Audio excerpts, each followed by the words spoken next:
I am Amenoding Ismael, math teacher in grade 10 level at Piagapo National High School. In this video, we are going to tackle the factoring polynomials. This topic is in connection to mathematics grade 8 on factoring.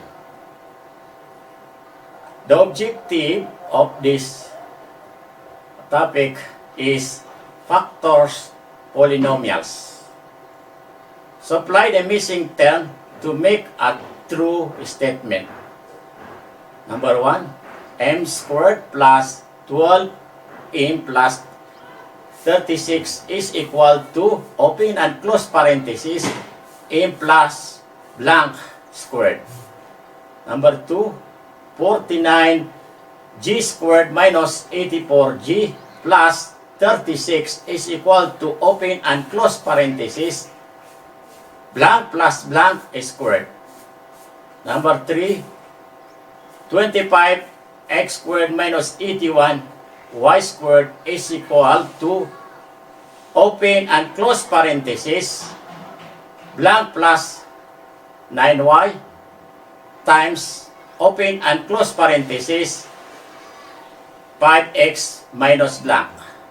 Number 4, 6x squared minus x minus 12 is equal to, open and close parenthesis, blank plus 4 times, open and close parenthesis, 2x minus 1. Let us solve that. Number 1, m squared plus 12m plus 36. We can factor this as a square of binomial, that is, open and close parenthesis, m plus 6 squared. Number 2, 49g squared minus 84g plus 36 is equal to factor as open and close parenthesis,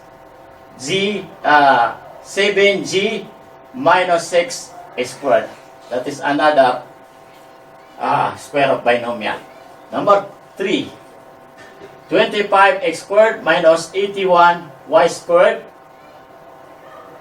can be factored as open and close parenthesis, 5x plus 9y times, open and close parenthesis, 5x minus 9y.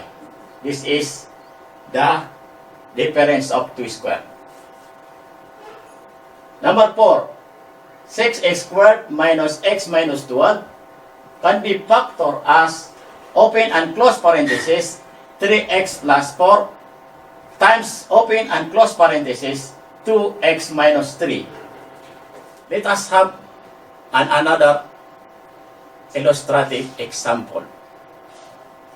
Factor 2x cubed minus 5x squared minus x plus 6. Solution. So,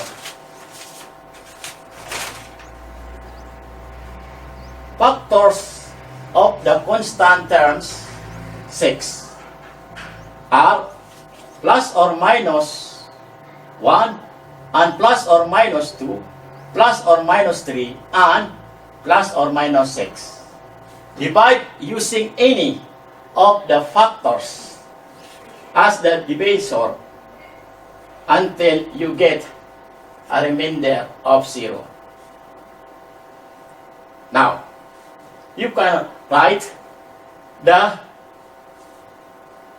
coefficient of the polynomials, that is 2, negative 5, negative 1, and 6. The synthetic divisor is negative 1.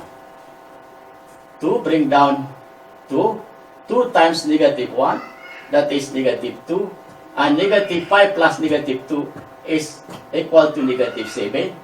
And negative 7 times negative 1 is equal to positive 7. Negative 1 plus positive 7 is equivalent to 6. 6 times negative 1 is negative 6. 6 plus the negative 6 is 0. So, the quotient become as q of x equal to 2x squared minus 7x plus 6. The remainder is 0. So, we factor the 2x squared minus 7x plus 6 is equal to, open and close parenthesis, 2x minus 3 times open and close parenthesis x minus 2. Therefore, the 2x cubed minus 5x squared minus x plus x has a complete factor of open and close parenthesis x plus 1 times open and close parenthesis 2x minus 3 times open and close parenthesis x minus 2. Note, if you get a remainder not equal to 0, then you just repeat again the synthetic division. So, last example, factor 3x to the 4 minus 5x cubed minus 24x squared plus 20x plus 48. Now let us solve.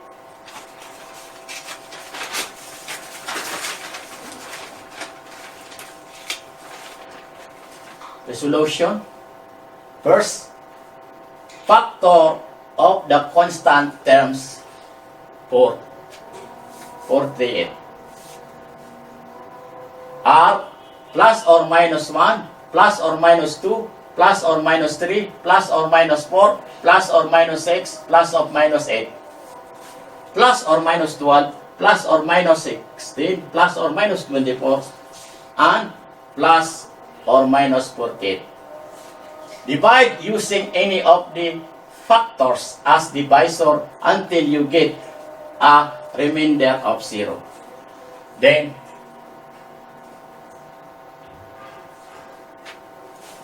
let us proceed or apply the synthetic division methods.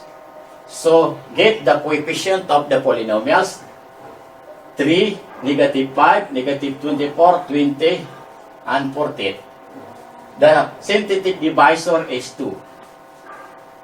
So, just bring the 3. 3 times 2 is equal to 6. And negative 5 plus the 6 is positive 1. And 1 times the 2 is equivalent to a product of 2. Negative 24 plus the 2. The result is negative 22.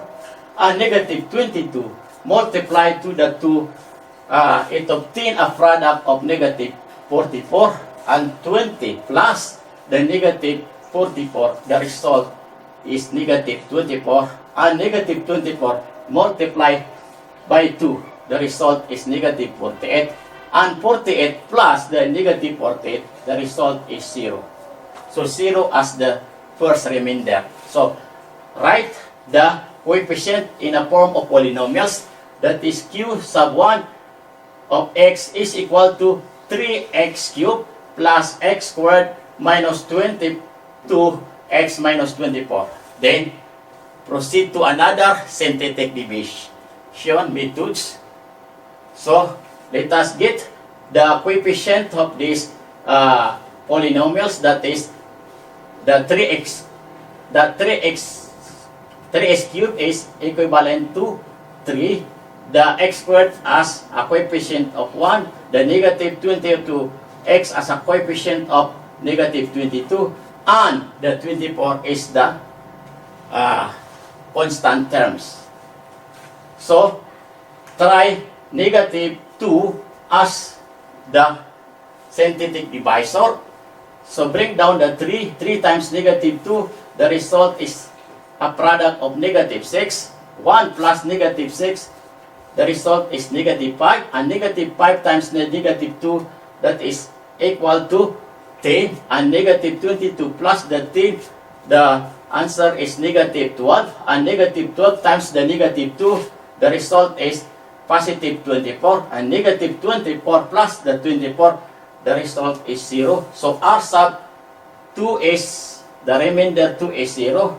So the Q sub 2 of x is equal to 3x squared minus 5x minus 12. So, again, factor out that. So, the factor is equivalent to open and close parenthesis 3x plus 4 times open and close parenthesis x minus 3. Therefore, the complete factor of the polynomials are open and close parenthesis x minus 2 times open and close parenthesis x plus 2 times open and close parenthesis 3x plus 4 times open and close parenthesis x minus 3. Homework: factor the following polynomials.